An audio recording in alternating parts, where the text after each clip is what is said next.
Hello friends, welcome back to my channel. मैं हूं cherry. Sorry guys, मैं इतने दिनों से वीडियो पोस्ट नहीं कर पाई थी, बट आज से डेली वीडियो पोस्ट होगी मेरे चैनल पे।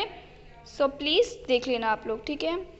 आज मैं आप लोगों को सर्कुलेटरी सिस्टम का माइंड मैप दिखा रही हूँ। यहाँ पे सबसे पहले दो तरह से होता है, ब्लड वेस्कुलर या फिर लिम्फेटिक। ब्लड वेस्कुलर जो होता है उसमें तीन चीज़ें इन्वॉल्व होती है, हार्ट, हमारी ब्लड वेसल और ब्लड। और जो लिम्फेटिक होता है उसमें होती है लिम्फ वेसल, लिम्फ नोड। जैसे ब्लड वेसल होती है वैसे ही लिम्फ वेसल होती है।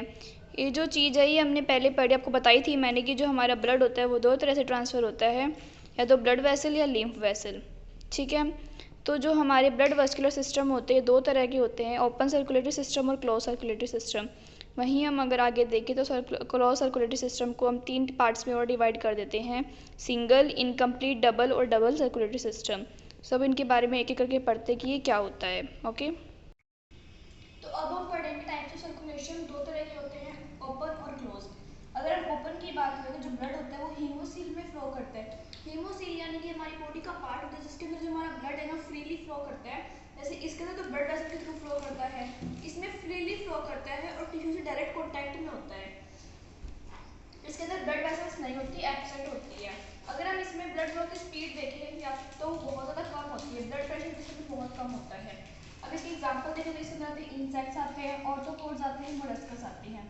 इनके अंदर की एग्जांपल देखें, जैसे इंसेक्ट्स में होते हैं कॉकरोच, ऑर्थोपोड्स में क्रैब और मोलस्कस में स्नेल। और भी एग्जांपल होते हैं, मैंने कुछ दिए हैं यहाँ पे। फिर क्लोज्ड की बात करें तो इसके अंदर क्या होता है, जो ब्लड वेसल होती है वो कैरी करती है ब्लड को बॉडी ऑर्गन्स तक।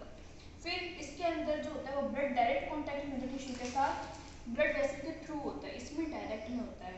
और इसके अंदर जो हमारे ब्लड वेसल ब्लड फ्लो की जो है, ब्लड फ्लो है या फिर ब्लड प्रेशर है, उसकी स्पीड हाई होती है। एग्जाम्पल देखें तो इसके ह्यूमन हो जाएगा, फिश हो जाएगा, बर्ड्स, रेप्टाइल्स और भी बहुत सारे। थ्री टाइप्स के होते हैं, single circulation, incomplete double circulation, double circulation, okay. अब हम पढ़ेंगे सिंगल सर्कुलेशन। सिंगल सर्कुलेशन का मतलब क्या है, एक कोई भी ऑर्गेनिज्म है तो उसकी बॉडी में जो पूरा ब्लड है वो वन टाइम जो है वो फ्लो करता है सर्कुलेशन के ड्यूरिंग। इसके अंदर हार्ट जो है उसमें दो चैम्बर होते हैं, एक ऑरिकल एक वेंट्रिकल। इसका एग्जांपल हम ले सकते हैं फिश। तो मैंने यहाँ पे फिश का जो है एक डायग्राम से रिप्रेजेंट करा है। तो जैसे कि बॉडी है उसमें से CO2 ब्लड जो है वो फ्लो करेगा, तो CO2 फ्लो करता करता ही ऑरिकल में आएगा, फिर वेंट्रिकल में आएगा, फिर यहाँ से फ्लो करते करते ही हमारे गिल्स है इसमें से इसके थ्रू बाहर चला जाएगा। वहीं गिल्स के थ्रू जो ऑक्सीजन है वो अंदर आएगी। ऑक्सीजन क्या होगी, धीरे धीरे हमारी बॉडी में चली जाएगी इधर से। अब हम पढ़ेंगे इनकम्प्लीट डबल सर्कुलेशन। उसके अंदर क्या होता है, हार्ट के तीन चैम्बर होते हैं, दो ऑरिकल्स और एक वेंट्रिकल्स। सॉरी मैंने यहाँ पे गलती से दो ऑरिकल्स और एक वेंट्रिकल्स। इसके अंदर क्या होता है, ऑरिकल्स जो होते हैं, लेफ्ट ऑरिकल हो गया, राइट ऑरिकल हो गया, ठीक है कि हाँ एक तरफ CO2 आ गया, CO2 चला गया। पर वेंट्रिकल एक ही है तो लास्ट में क्या होता है, ब्लड की मिक्सिंग हो जाती है, मिक्सिंग अप ऑफ ब्लड। अभी इसका एग्जांपल क्या होगा, एम्फीबियंस, रेप्टाइल्स। रेप्टाइल्स के अंदर एक सेक्शन होता है क्रोकोडाइल, जिसके अंदर क्या होता है, फोर चैम्बर हर्ट्स होते हैं। तो हमारे आपको मैं आपको एग्जांपल दिखाती हूँ, राइट ऑरिकल है, लेफ्ट ऑरिकल है। यहाँ से O2 आया, यहाँ से CO2 गया, यहाँ से तो क्या है ब्लड की मिक्सिंग हो गई। पर ये जो ब्लड है जब ये सेल्स बॉडी पार्ट से सेल तक जाएगा, सेल से सेलुलर रेस्पिरेशन तक जाएगा, सेलुलर रेस्पिरेशन होगा तो वहाँ पे CO2 फॉर्मेशन होगा और एनर्जी भी बनेगी। और जो वेंट्रिकल है उसको हम पंपिंग चैम्बर भी बोलते हैं, क्योंकि ये ही क्या है, ब्लड को मेनली पंप करता है इसके अंदर, थ्री चैम्बर सर्कुलेशन के अंदर, ओके। अब हम पढ़ेंगे डबल सर्कुलेशन। डबल सर्कुलेशन के अंदर जो हार्ट होता है उसके अंदर फोर चैम्बर हार्ट होता है, जिसमें दो ऑरिकल्स और दो वेंट्रिकल्स होते हैं।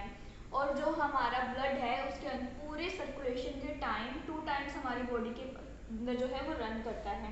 इसकी एग्जांपल हम देखें, सबसे पहला मेन एग्जांपल तो हम ह्यूमंस ही हैं, और क्रोकोडाइल्स हमने जो पीछे 3 चैप्टर में जो एक्सेप्शन पढ़ा था वो, ठीक है।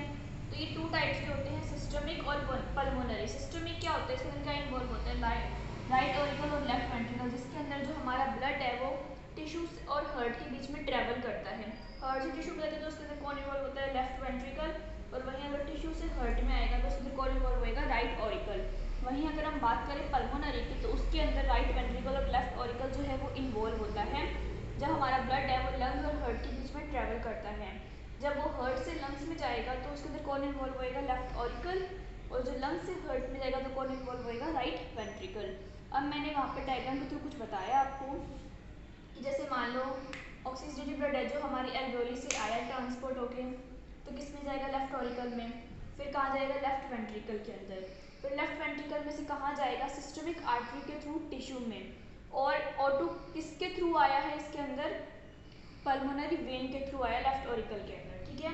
लेफ्ट ऑरिकल के अंदर आया पल्मोनरी वेन के थ्रू, और लेफ्ट वेंट्रिकल से जाएगा सिस्टमिक आर्टरी के थ्रू टिश्यू के अंदर। सिस्टमिक आर्टरी है क्या, ये एक ब्लड वेसल है जो ऑक्सीजन कैरी करती है टिश्यू तक, किसके बीच में, लेफ्ट ऑरिकल से लेफ्ट वेंट्रिकल, इन दोनों के अंदर होती है, ठीक है। यानी कि लेफ्ट ऑरिकल से आया लेफ्ट वेंट्रिकल में, फिर लेफ्ट वेंट्रिकल से गया टिश्यू में थ्रू सिस्टमिक आर्टरी। वहीं अब जो टिश्यू से हमारा DO2 ब्लड निकलेगा वो जाएगा वेना कावा के थ्रू राइट ऑरिकल में, फिर राइट ऑरिकल से राइट वेंट्रिकल में, फिर राइट वेंट्रिकल से पल्मोनरी आर्टरी के थ्रू वापस एल्वियोली में, वहाँ जाके क्या हो जाएगा, ये ऑक्सीजनेटेड हो जाएगा। और पल्मोनरी आर्टरी क्या है, ऐसी ब्लड वेसल जो डीऑक्सीजनेटेड ब्लड कैरी करती है, किसके बीच में, लंग्स से हार्ट और लंग्स के बीच में। इसके अंदर कौन इन्वॉल्व होता है, राइट ऑरिकल और right ventricle, okay. So friends, अब आपको मैंने वीडियो के एंड में कुछ इंपॉर्टेंट क्वेश्चंस दिए हैं। सो आप लोग इन सभी क्वेश्चंस का आंसर मुझे कमेंट सेक्शन में ज़रूर देना। इनके आंसर मैं आपको अभी थोड़ी देर में प्रोवाइड कर दूंगी, मेरे आपको कम्युनिटी में मिल जाएंगे इनके आंसर्स। सो इन सब के आंसर आप ज़रूर मुझे कमेंट सेक्शन में देना, और अपना जो स्कोर है वो मुझे बता देना क्या क्या आपका स्कोर है। सो मैंने आपको यहाँ पे 7 क्वेश्चंस दिए हैं जो हमने आज रिसेंट टॉपिक पढ़ा, सिर्फ उनमें से ही है, कुछ भी पहले वाला नहीं है, okay. Thank you guys for watching, bye.